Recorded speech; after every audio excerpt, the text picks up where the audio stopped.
നാട്ടാന പരിപാലനവുമായി ബന്ധപ്പെട്ട 2012 ചട്ടത്തിൽ ഉത്സവത്തിനും മറ്റും എഴുന്നള്ളിക്കുന്ന ആനകൾ തമ്മിൽ എത്ര അകലം വേണമെന്നാണ് പറയുന്നതെന്ന് സർക്കാർ വ്യക്തമാക്കണമെന്ന് ഹൈക്കോടതി. നിലവിൽ മതിയായ അകലം വേണമെന്നാണ് ചട്ടത്തിൽ പറയുന്നത്.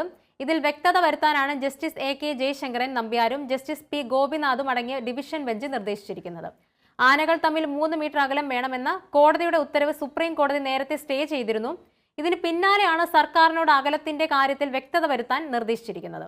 നാട്ടാന പരിപാലനവുമായി ബന്ധപ്പെട്ട ഹർജി പരിഗണിക്കുകയായിരുന്നു കോടതി. നാട്ടാനകളുടെ ഉടമസ്ഥതയടക്കം കണ്ടെത്തുന്നതിനുള്ള സർവേ ഫെബ്രുവരി 15-നകം പൂർത്തിയാക്കാനും നിർദ്ദേശിച്ചു.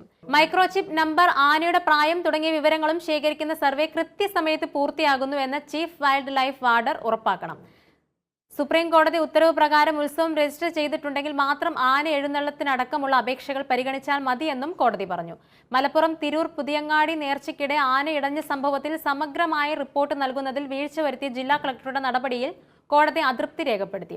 വിഷയത്തെ കളക്ടർ ഗൗരവമായി കണക്കിലെടുത്തില്ലെന്നും ആരോ പറയുന്നത് കേട്ട് റിപ്പോർട്ട് തയ്യാറാക്കുകയാണോ എന്നും കോടതി വാക്കാൽ ചോദിച്ചു. കളക്ടർ നൽകിയ റിപ്പോർട്ടിൽ തീയതിയിലടക്കം തെറ്റുള്ളതിനാൽ തിരുത്താൻ ആവശ്യപ്പെട്ട് മടക്കിയെന്ന് അറിയിച്ചപ്പോഴായിരുന്നു കോടതിയുടെ പ്രതികരണം. മലപ്പുറത്ത് ഒട്ടകത്തെ കശാപ്പിനായി കൊണ്ടുവന്ന നിയമം ഏത് തരത്തിലാണ് ബാധകമാകുക എന്നതിൽ വ്യക്തത വരുത്താൻ കോടതി നിർദ്ദേശം നൽകി. വിഷയം 21-ന് വീണ്ടും പരിഗണിക്കും.